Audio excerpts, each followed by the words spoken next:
আজকে আমরা করতে চলেছি চটজলদি সিম্পল আর ইজি বেগুনের তরকারি। তার জন্য আমাদের লাগবে 3টে বেগুন, একটু ধনেপাতা, একটা টমেটো, স্বাদ মতো কাঁচা লঙ্কা, 3টে পেঁয়াজ, ছোট সাইজের হলে 3টে, বড় হলে 2টো, 1 চামচ চিনি, 1 চামচ লঙ্কা গুঁড়ো, 1 চামচ হলুদ, স্বাদ অনুসারে নুন। আমরা এবার শুরু করব বেগুনের তরকারি। প্রথমে কড়াইতে তেল দিলাম।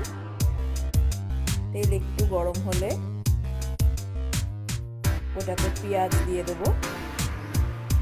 পেঁয়াজটা একটু গোল্ডেন কালার আসলে ওর ভিতরে আমরা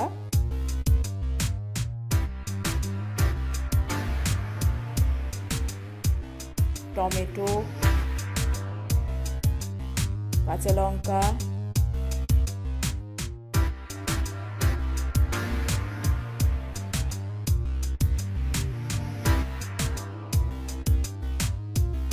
হলুদ, লঙ্কা গুঁড়ো, চিনি, নুন দিয়ে তেলে নাড়ব। একটু তেলটা ছাড়তে শুরু করলে ওর ভিতরে আমরা বেগুনগুলোকে, যেগুলো কেটে রেখেছি সেগুলো দিয়ে দেবো। ওটা দিয়ে একটু নাড়াচাড়া করে ঢাকা দিয়ে রাখবো যাতে বেগুনগুলো সেদ্ধ হয়ে যায়।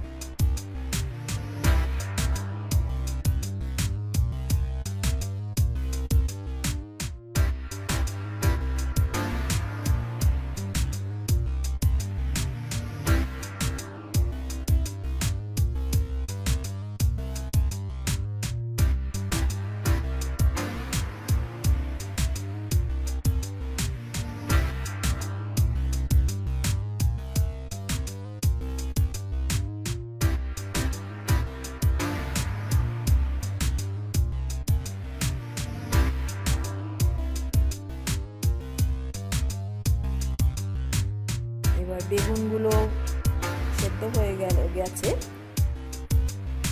আমরা দেখে নেব বেগুনগুলো সেদ্ধ হয়েছে কিনা।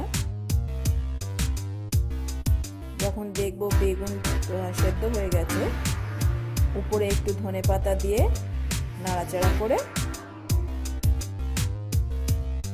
আমরা আরেকটু 1 সেকেন্ড ঢাকা দিয়ে রাখবো, গ্যাস অফ করে।